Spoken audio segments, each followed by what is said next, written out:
Queridos papá y mamá, llevo mucho tiempo queriendo escribirles esta carta. Hablamos casi todos los días, pero por teléfono soy incapaz de expresar lo que siento.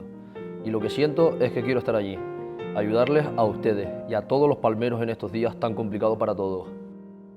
Desde que empezó la erupción, estamos con el corazón en un puño, siguiendo con impotencia las noticias que llegan de la isla y deseando que todo acabe. He de decirles que me reconforta el cariño de toda la comunidad universitaria de la Universidad Católica de Valencia y el apoyo que nos dan a los 3 palmeros de esta universidad.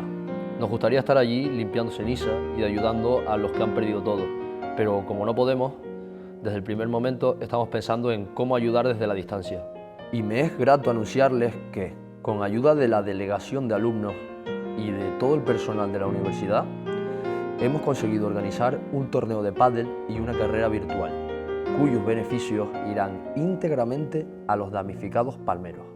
No sé cuánto se recaudará, pero lo que sí es seguro es que, pese a la distancia, nuestro corazón y el de todos nuestros compañeros está con ustedes. Me despido deseando que llegue Navidad para poder abrazarles fuerte.